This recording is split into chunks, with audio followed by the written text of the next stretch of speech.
اللهم صل على محمد وسلم وبارك عليه. Assalamualaikum warahmatullahi wabarakatuh. Bismillahirrahmanirrahim. Bismillah, alhamdulillah. Wassalatu wassalamu ala rasulillah Sayyidina Muhammad ibn Abdillah wa ala alihi wa ashabihi wa azwajihi wa dhurriyyatihi wa ahli baitihi wa man tabi'ahum bi ihsan ila yaumil qiyamah. Para alim, para ulama, para kiai, jajaran pengurus masjid Fathullah Fatahillah, ya, yang saya hormati para hadirin wal hadirat yang berbahagia, alhamdulillah. Ini acaranya mulutan, ya. Kalau di siapa? Qaul siapa? Qaulnya Syarif Hidayatullah, Sunan Gunung Jati. Jadi yang satu peringatan lahir, yang satu peringatan mati. Ya kan, berarti kan Qaul kan peringatan kematian, Maulid peringatan lahiran. Maulidnya Rasulullah, peringatan meninggalnya Syarif Hidayatullah atau Sunan Gunung Jati. Jadi ada peringatan lahir, ada peringatan mati. Itu kenapa? Ya karena manusia. Artinya kalau diperingati lahirnya berarti Nabi ini manusia. Syarif Hidayatullah juga manusia. Bedanya Rasulullah ini awal akhir itu pasti dijamin oleh Allah. Selain Rasulullah nggak ada jaminan. Makanya kita mengingat kematian orang-orang soleh adalah dalam rangka agar kita ingat mati. Nah, terkait peringatan kelahiran dan peringatan kematian itu sering dipersoalkan. Kenapa ada peringatan kelahiran? Sahabat enggak memperingati lahirnya Rasul. Ya itu kan tidak termasuk rukun iman sama rukun Islam. Tapi yang pasti Rasulullah itu min anfusikum. Jadi laqad ja'akum rasulun min anfusikum. Dari bangsa kalian, bangsa manusia. Makanya Rasulullah itu melewati fase sebagaimana manusia. Ya fase lahir, fase menikah, fase macam-macam ya seperti lumrahnya kita. Jadi Rasulullah itu melewati fase lumrahnya manusia karena min anfusikum. Jadi kalau kemudian kita memperingati sebagaimana kita memperingati manusia lahir, ya jangan kemudian terlalu ekstrim. Udah boleh katanya, kenapa? Wong ini memperingati, menceritakan tentang kelahiran manusia. Karena Rasulullah itu lahir, benar-benar lahir. Ada orang tuanya, ada kakeknya, ada neneknya. Makanya hidupnya secara sosiologi itu sama dengan kehidupan manusia. Lahir, dewasa, anak-anak, fase-fasenya sama dengan fase-fase kita. Dan mengalami juga hal-hal yang dialami oleh manusia yang lain. Rasulullah lahir. Ada yang komplit, punya orang tua. Ada yang enggak. Rasulullah lahir sudah enggak punya ayah. Begitu usia 6 tahun ditinggal ibu. Jadi kalau yatim itu adalah ketidakenaan manusia hidup, Rasulullah sudah mengalami nggak enak. Artinya setiap yang dilakukan oleh manusia kok butuh contoh, ada di Rasulullah yang nggak enak, ada semua. Diasuh kakek, kok misalnya itu dianggap nggak enak, Rasulullah diasuh sama kakek. Diadopsi sama paman yang nggak terlalu kaya, Rasulullah juga di situ. Jadi kalau kondisi kecil tanpa orang tua, diasuh kakek, diasuh, ya Rasulullah sudah ngalami itu. Kemudian beternak, ya Rasulullah beternak untuk menyambung usia anak-anak ke usia dewasa ya beternak. Kemudian menikah, ya menikah.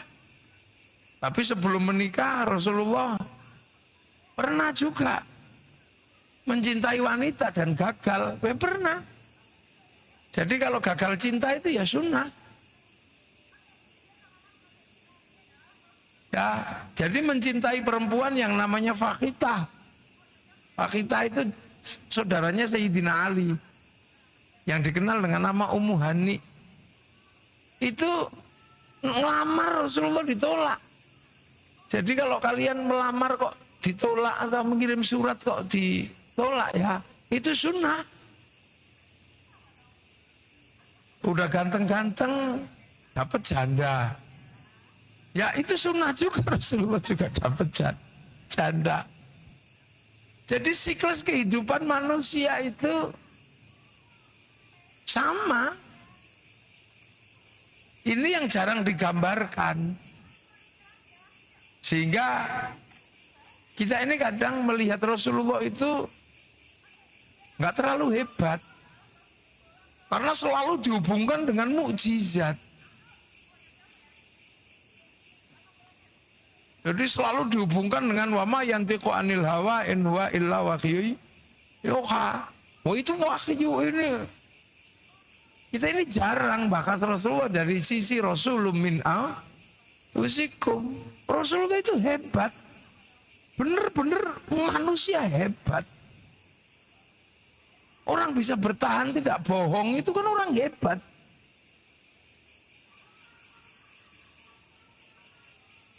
Jadi ini karena ini kebetulan orang-orang pinter ya. Maka tak ajak ngaji ke titik Rasulun min anfusikum agar kita ini enggak selalu melihat Rasulullah itu seperti ya pastilah bahwa Rasulullah itu dapat wahyu, pasti hebat. Akhirnya kadang kita ini juga terus ikut-ikutan. Bahwa orang yang dekat dengan Rasulullah itu hebat seperti Rasulullah bisa terbang. Bisa Isra Mi'raj 70 kali gitu kan. Kita coba kita berbicara titik yang paling dasar dari Rasulullah min anfusikum. Jadinya mengalami utang, ya utang Rasulullah. Menggadaikan baju perang kepada orang Yahudi. Lapar, ya lapar ketika perang Khandaq. Sahabat nanya, ya Rasul, aku butuh makanan, kenapa kau nggak minta sama Allah? Ini makanan sudah habis. Loh, perutmu kok masih kembung gitu? Ya kan diganjel sama batu ya Rasul. Ganjel berapa? 1. Kamu baru 1, saya 2. Perang, ya berangkat. Tapi tidak sesuai ini, tidak sesuai harapan. Rasul bilang tadi nanti kita akan perang, siap nggak? Ngadepi 3.500 orang yang sudah berangkat. Yang standby 3.000 orang. Ini persiapan menuju Madinah. Kalian siap nggak perang? Siap ya Rasul. Oke, siap. Begitu waktunya mau berangkat, dihitung. Nggak ada separuh yang mau berangkat. Cuman 300 orang. Yang lain kemana? Ya takut, ya sembunyi. Jadi kalau kita sudah siap, ternyata belok, ya nggak ada masalah. Siap-siap mau memilih wali kota atau apa, tiba-tiba begitu diiyani ganti milih orang deh. Ya itu biasa. Punya istri yang cemburu, ya Rasulullah. Siti Aisyah itu cemburu itu Sampai pohon kurma yang disenderi begini itu gosong. Saking cemburunya, emosi. Karena Rasul gak datang-datang. Maka sampean kalau para perempuan merindukan ya Siti Aisyah dan Rasulullah saling merindukan.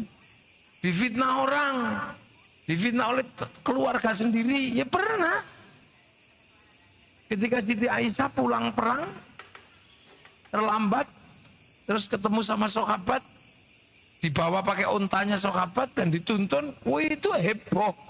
Siti Aisyah berselingkuh dengan sahabat, wih itu sampai begitu. Jadi hidup di titik terendah Rasulullah pernah.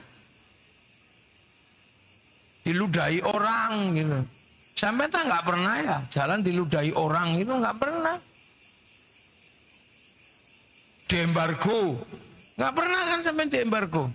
Rasulullah diembargo, orang Rasulullah beli nggak ada yang mau ngasih. Jual Rasulullah jual nggak ada yang mau beli, nggak ada. Lu jual gua beli, nggak ada.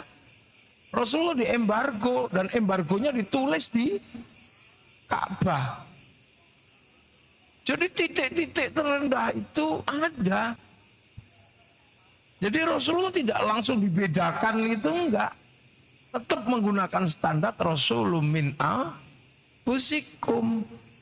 Nah ini dalam ilmu sosiologi agama dan ilmu antropologi sosial ini beratnya luar biasa. Karena tidak langsung hadir dalam titik di mana Rasulullah itu bisa terbang gitu. Enggak. Rasulullah hadir di titik di mana Rasulullah harus mulai betul dari awal sebagai manusia, ya mulai jujur dari kecil, tidak berbohong, punya belas kasih dari awal. Jadi tidak kemudian dapat wahyu terus yang nolak mati gitu, yang enggak.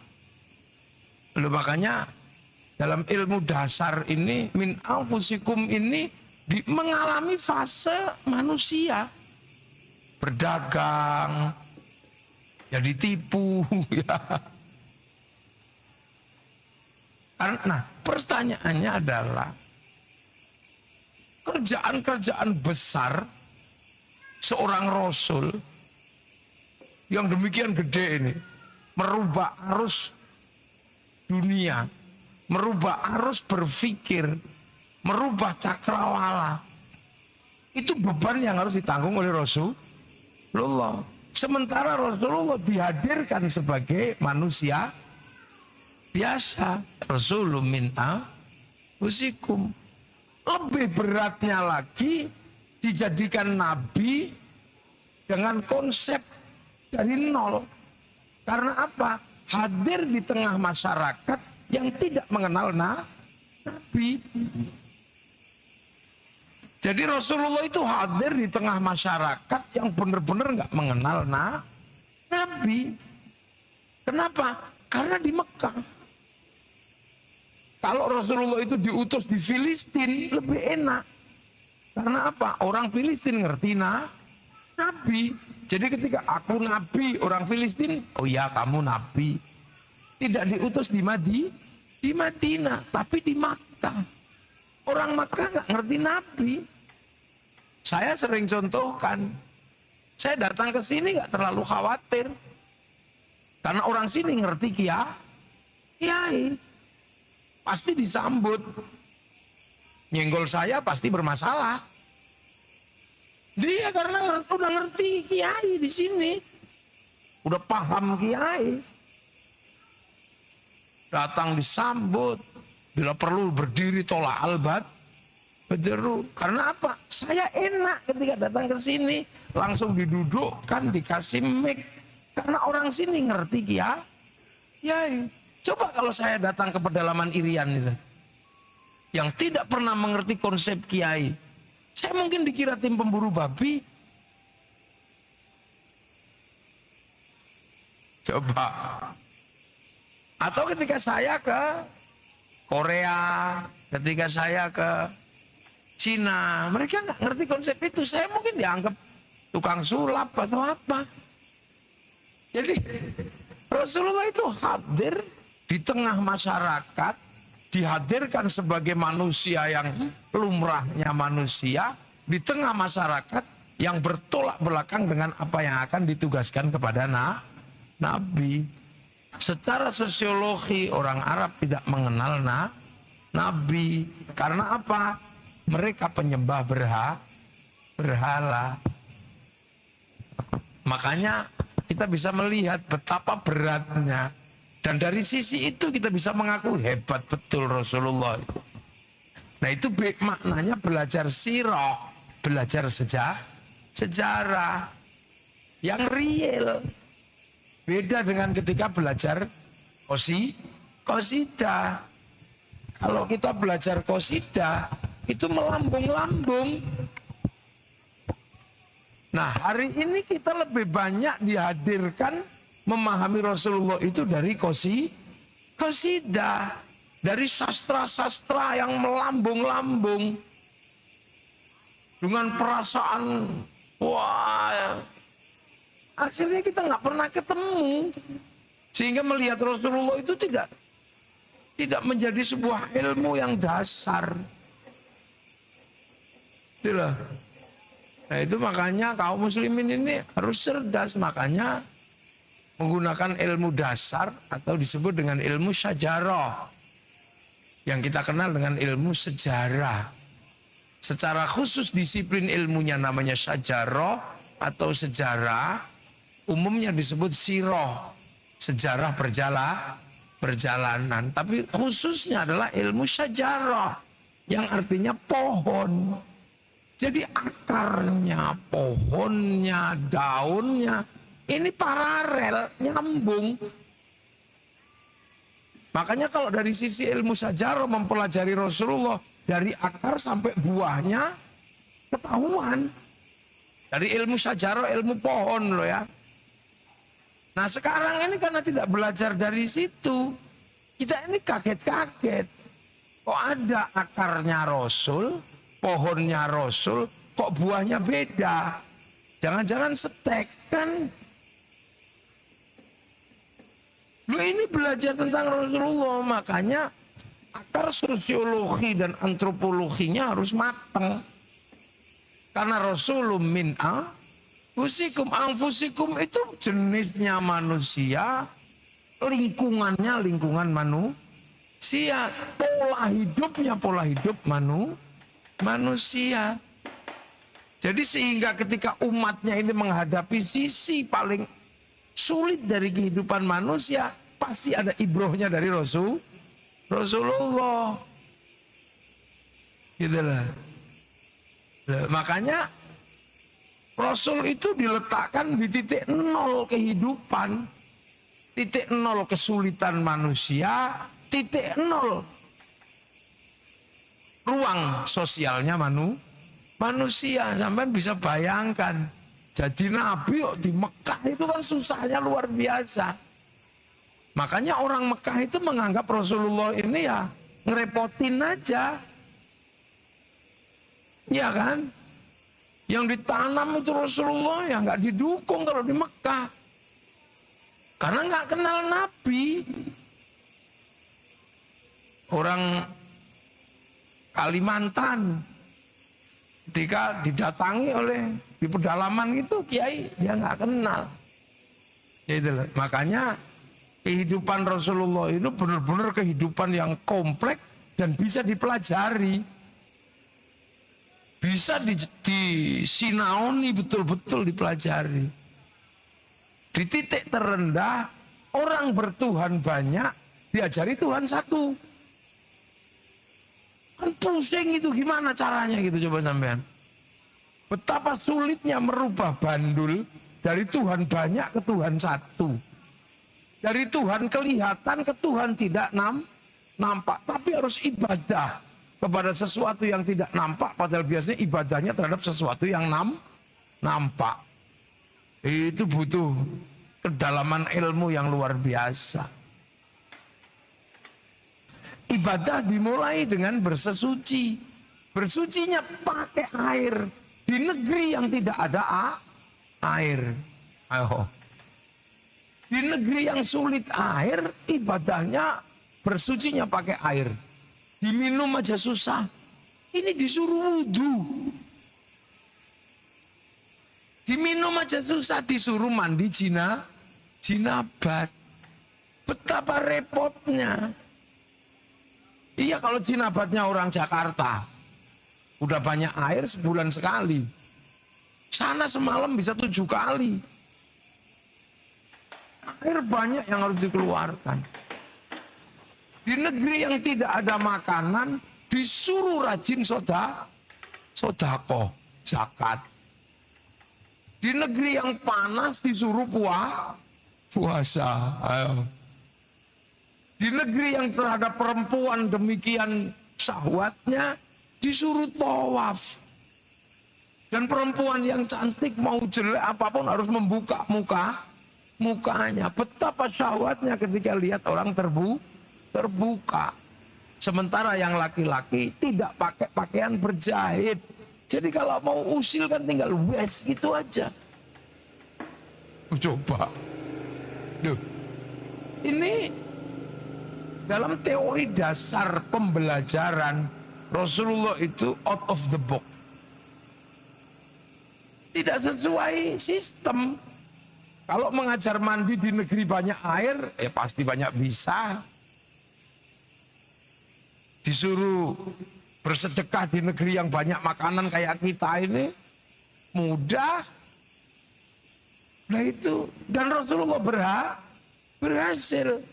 Makanya dalam ilmu pendidikan, tidak ada satupun tokoh dunia yang menempati di atas Rasulullah.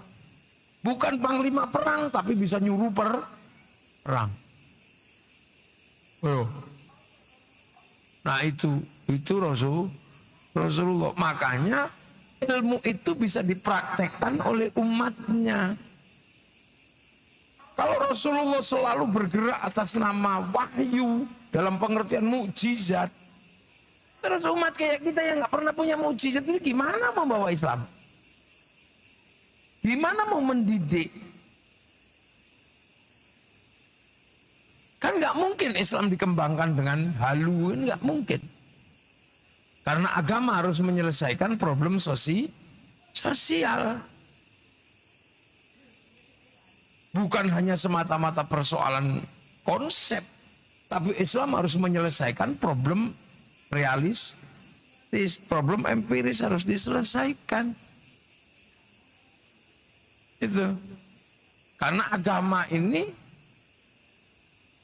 empiris loh, makanya itulah kalau kita memperingati lahirnya Rasulullah, kita kaji dari sisi Rasulun min anfusikum, hebatnya luar biasa Rasulullah itu.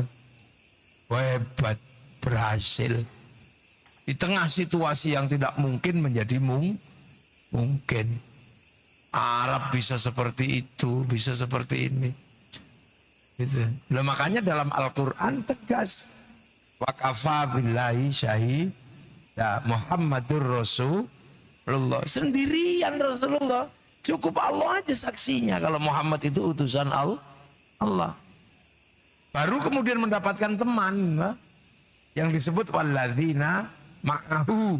Orang yang akhirnya menyertai Rasulullah. Itu yang disebut sahabat.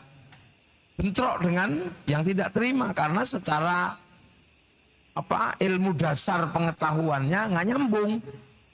Nah itu disebut dengan kufar. Pertemuannya namanya asyidda'u alal kufar. Tapi karena ketelatenan Rasulullah berhasil terjadi rekonsiliasi antara yang kafir dan yang Islam. Yang kafir akhirnya jadi mu'allaf, punya anak mu'allaf juga, misalnya kayak Abu Sufyan mu'allaf, punya anak Muawiyah mu'allaf, baru punya anak Yazid mukallaf. Ada yang langsung dari kecil mukallaf, Sayyidina Ali. Sebagian besar mu'allaf, rekonsiliasi, ya sudah. Sampai akhirnya Ruhama Ubay Nahum yang tetap kufar Abu Lahab. Sampai dinas di dalam Al-Quran tabat yada abi lahabiu watab.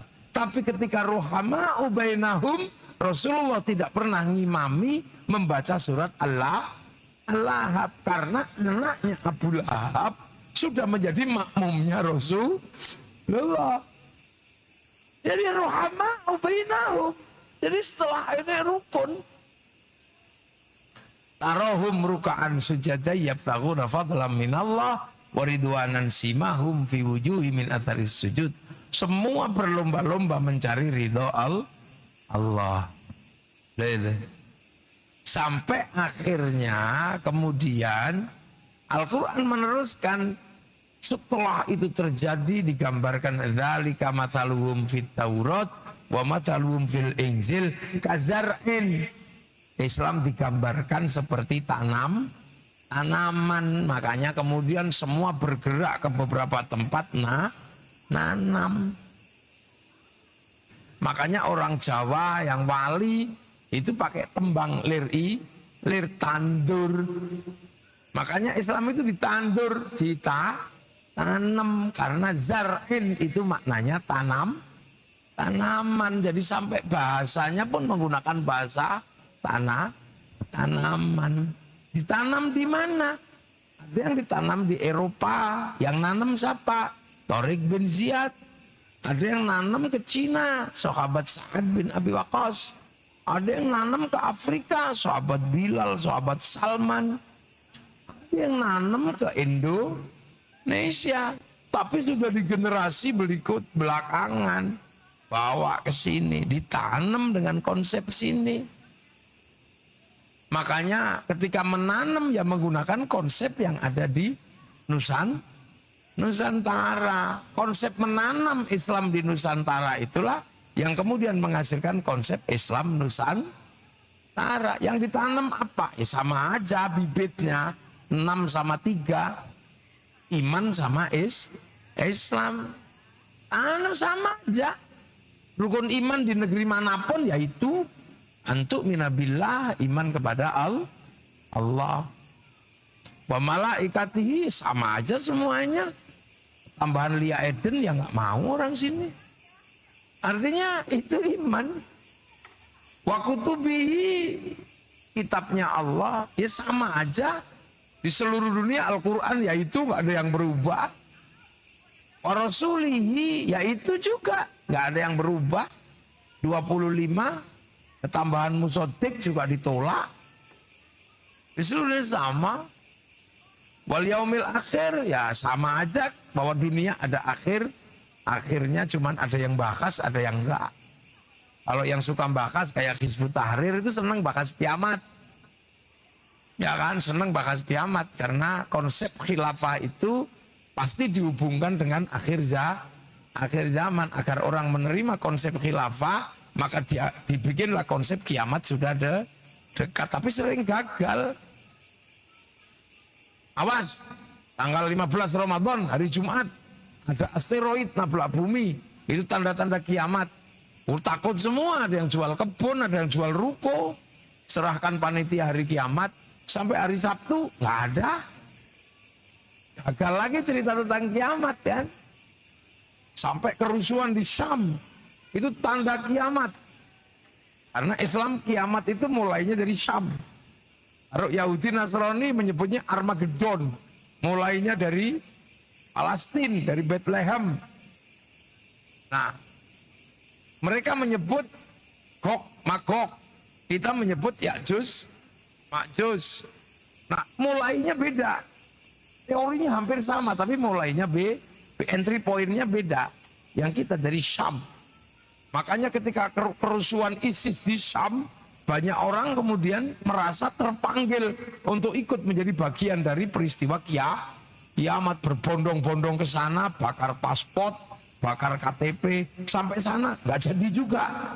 Pulang lagi minta diakui jadi warga Indonesia. Makanya kata Kiai nggak usah serius-serius bahas kiamat.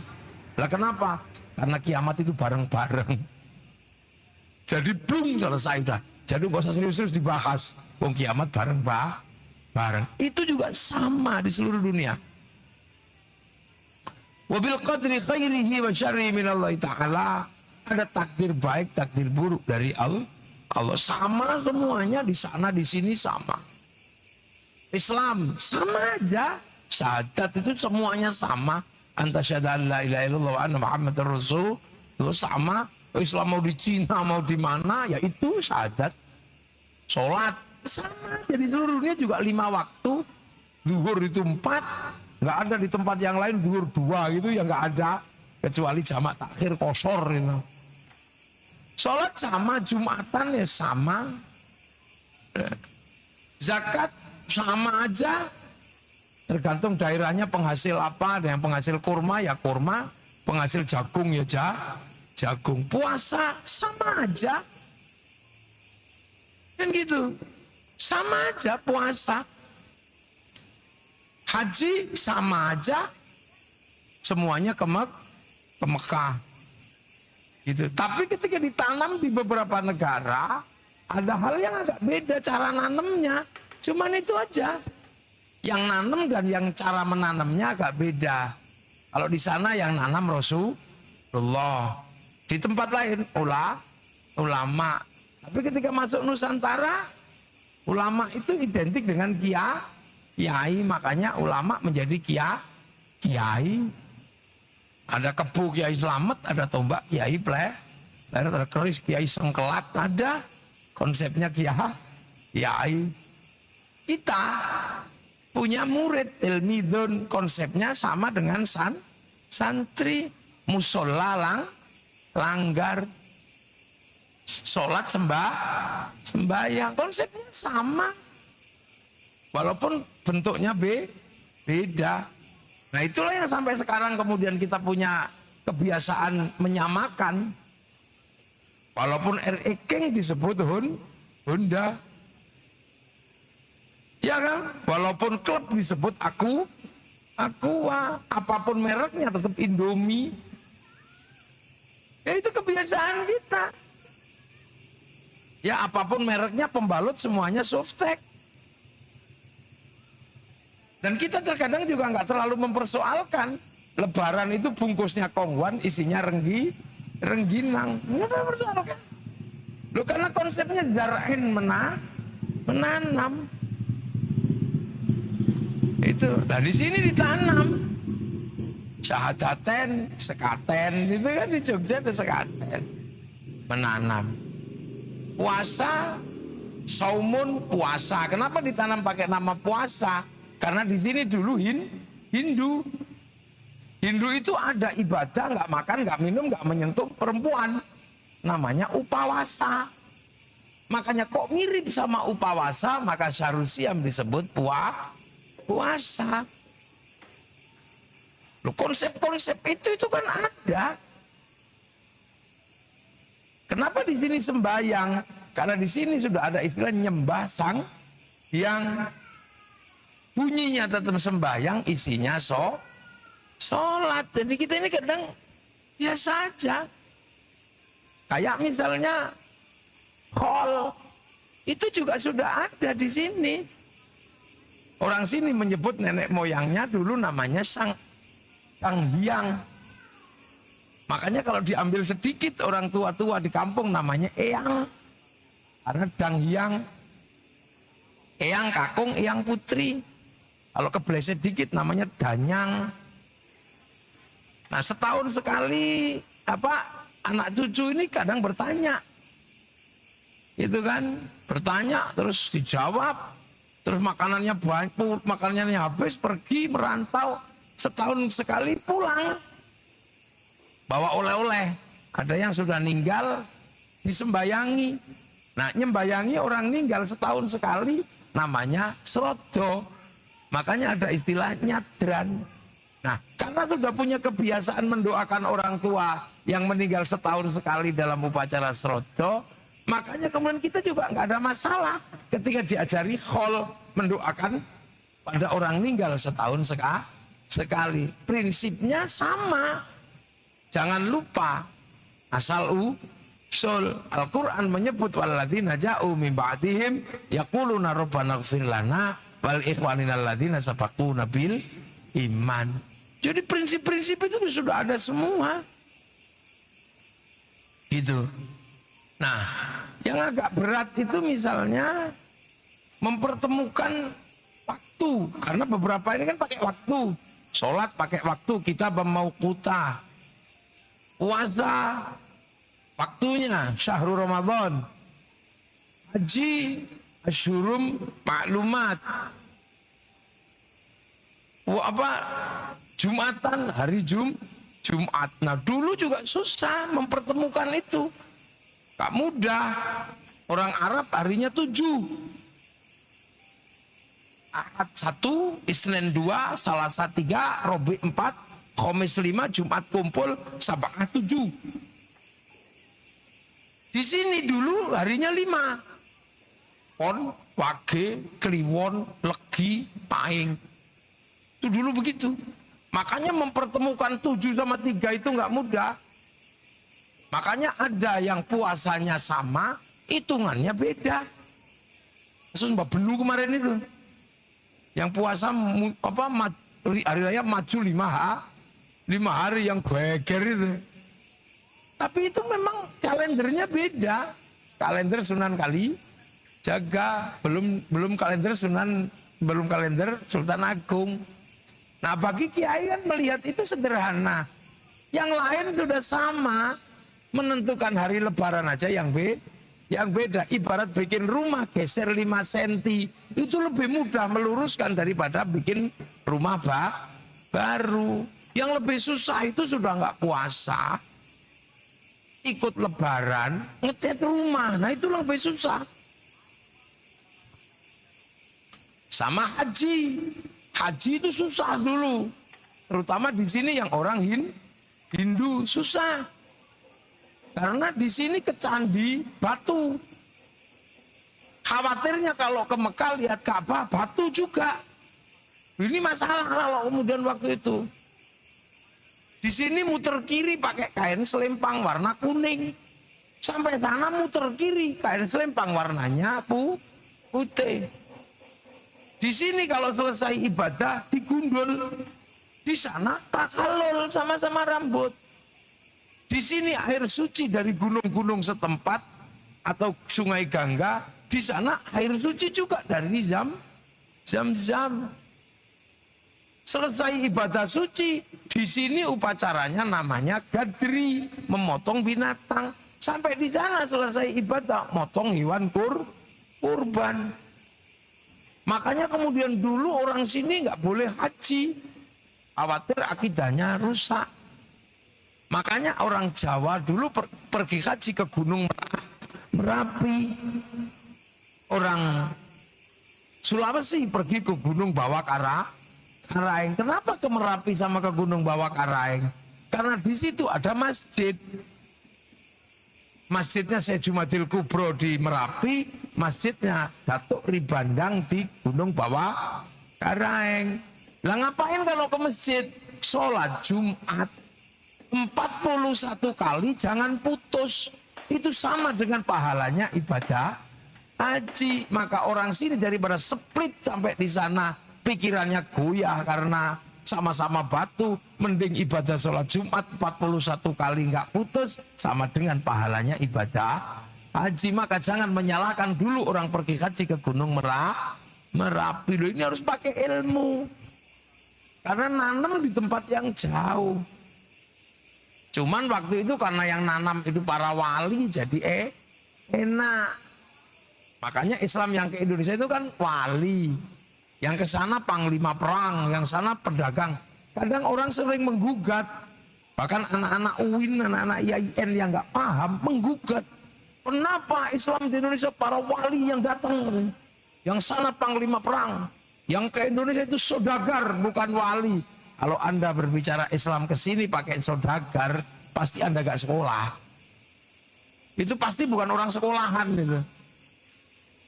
Karena apa? Di sini itu agamanya Hindu. Hindu itu yang boleh ngomong agama, itu kasta tertinggi namanya Brahmana. Brahmana itu yang boleh ngomong agama.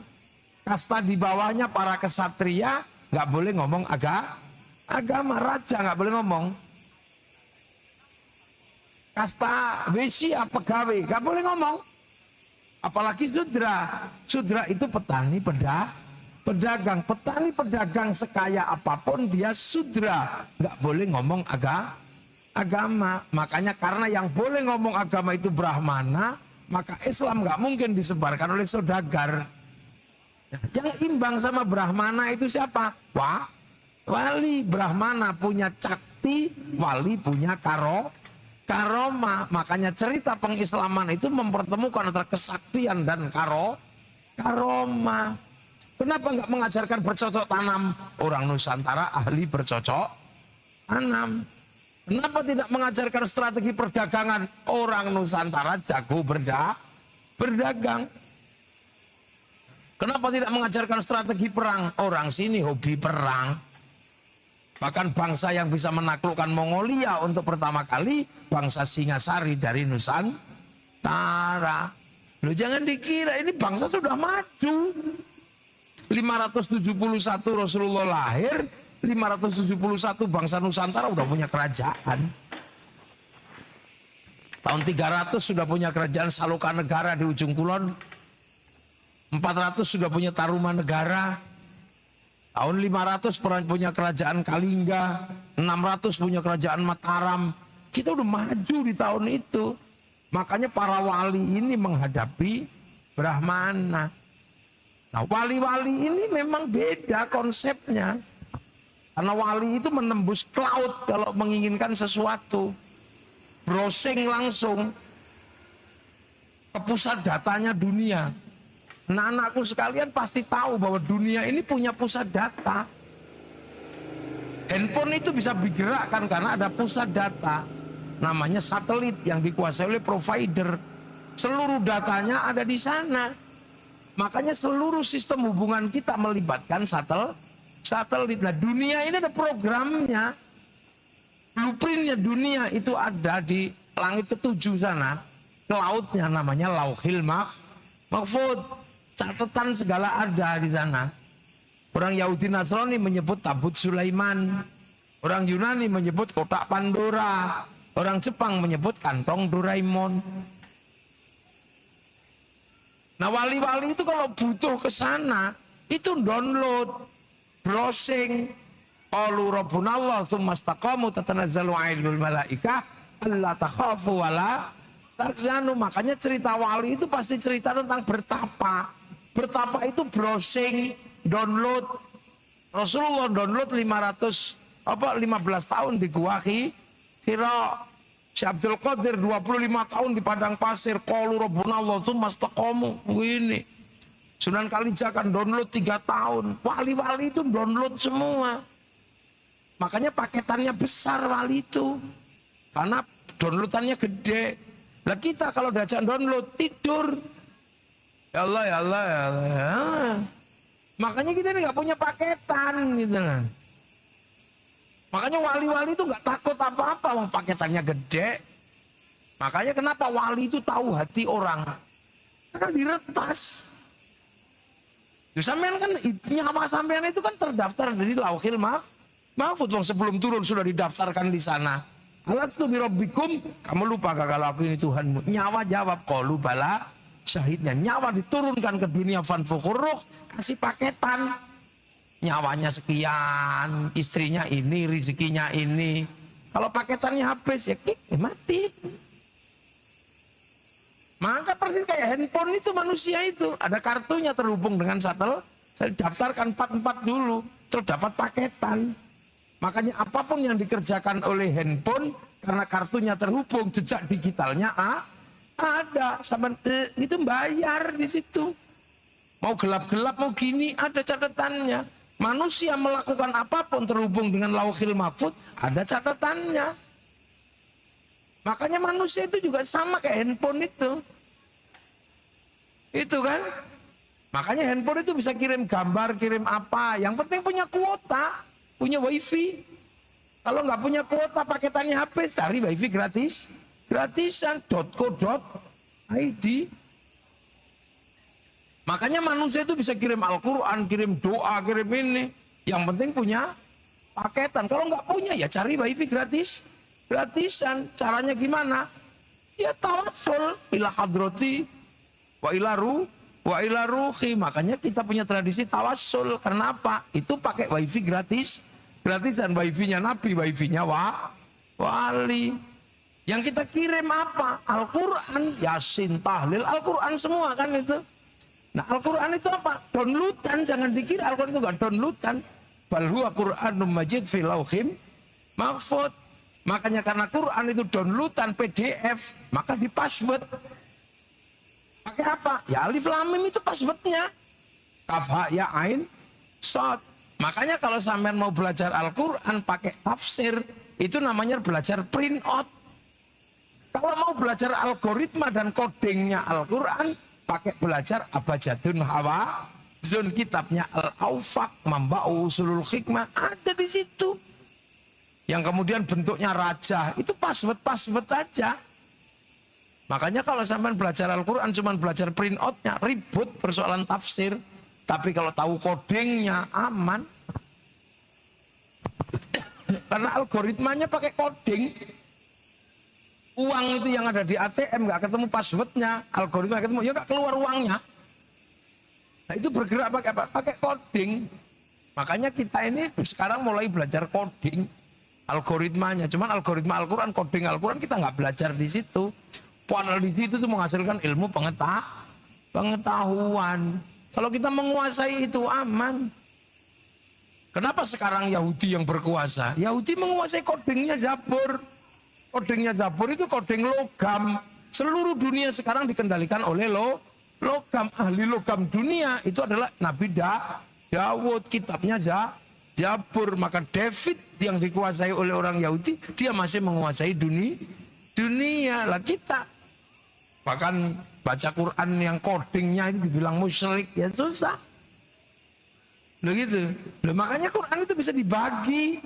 Karena apa? Kalau kita nggak bisa punya wifi, kita pakai wifi gratisannya wali ila hadrati ila ruhi, namanya tawassul.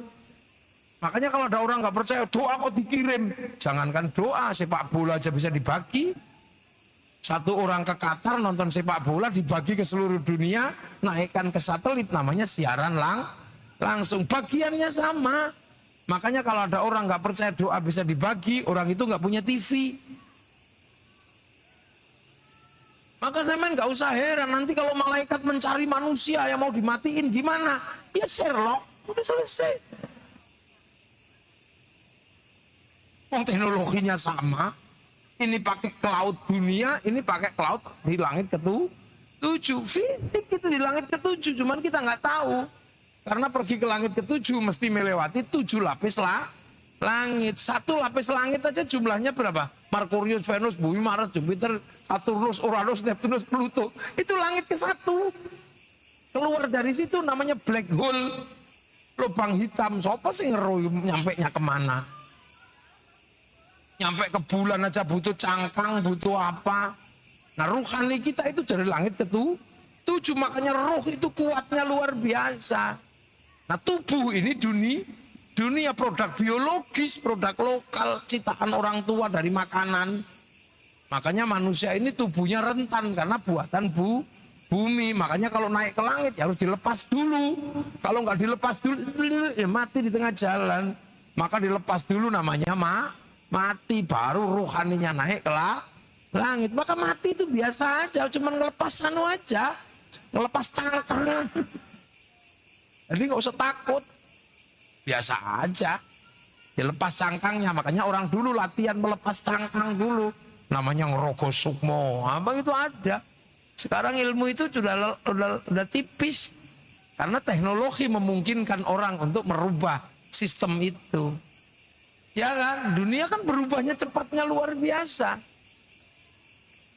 Cepatnya luar biasa loh. Dalam 20 tahun ini dunia percepatannya luar biasa. Tiba-tiba koran hilang, itu kan nggak kebayang. Akhirnya yang sekolah wartawan pusing dia karena koran hilang. Radio hilang.